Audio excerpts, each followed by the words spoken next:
So I've worked with two different cloud work for four different companies, two different cloud vendors. Let me rephrase it. I've worked for four different outfits, working with two different cloud vendors. And I will tell you that the two cloud vendors I had completely different operating models. I worked with Amazon AWS and Microsoft Azure. I've never worked with the Google team, but they always weird me out because they cancel stuff. And this is across 10 years of interactions.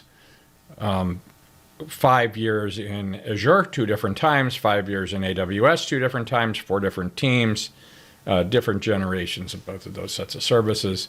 Primary engagement model was as a cloud architect when we're building new system or engaging the post-sale team, which would usually be cloud architects when we wanted to make a change to an existing system or we thought we had an issue. The other interactions were inbound, where the vendor introduced us when they announced a new set of services and capabilities, or they engaged us when we had an issue that they knew about, that they had identified, or they thought there was a problem.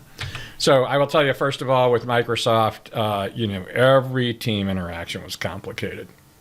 It seemed like they always wanted to increase our spend, and I'm not an idiot. Yep, vendors always want to increase your spend, but it was really freaking obvious, and it was the consulting always ended up being who were the players that could spend more money or whatever. And this actually happened twice in both times. And they ended up eventually on our vendor do not call, do not engage these people, because we actually ended up in cases where they would go over our head, somebody's head, right? You'd be like, hey, we have this issue, we're engaging you in this, and they'd be like, who's your boss? What are they doing? We're going to call them and talk about this. And that made it hard for us to interact with them as a partner, really, in some situations. And so let me go down the list here. They were always looking for additional spend, as all vendors are, but they were a little more obvious about it. I'll tell you a little bit more about Amazon's slightly different model. And I personally was not, now it could be that I wasn't engaged at the right level. That's always possible. But I was engaged at the same level with Amazon and had a different feel. I never got pushed to a change that would save real money. And again, it could be that, different bureaucracies took that different way. So they never really said, hey, we got this new service that's going to save you 50% because this other service wasn't optimized for what you're doing. It seemed to me that pretty much most of the time it was products as a solution rather than a consultative approach. Hey, we got this product. Now, that's not to say Amazon didn't take a product approach, and they've got 1 million product and 1 million announcements. So I'm not saying they, are like purely consultative, but I will tell you that every team I worked with from Amazon was great. Remember, I across 5 years working with Amazon people, I can't remember any person that didn't work well with us that lasted any length of time. And it was cool because they also identified places for savings, improved security, new capabilities. It was pretty much a pretty good experience all around. Mind-blowing, really. And there's one other vendor, cloud data warehouse vendor. It's kind of like that. Amazon understood that some services didn't meet our operational needs, and they would put it in the backlog, and they would tell us where in the backlog it was to get fixed.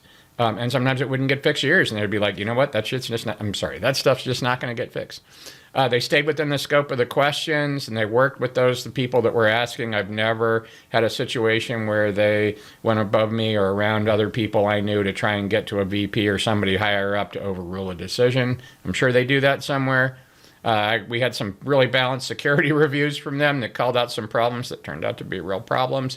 But they called out problems, and they came back frustrated because we didn't make any changes, and they came back a couple years later with even more identification things, and we ended up having to implement. And I will tell you, probably the thing I really liked that I've never had work well with another cloud vendor was regular meetings with different parts of our org, either architecture or technical engineering, seniors or whatever, and just ongoing meetings, some of which was problem solving for us where they had action items that they took care of, and others were just, hey, what's the future look like?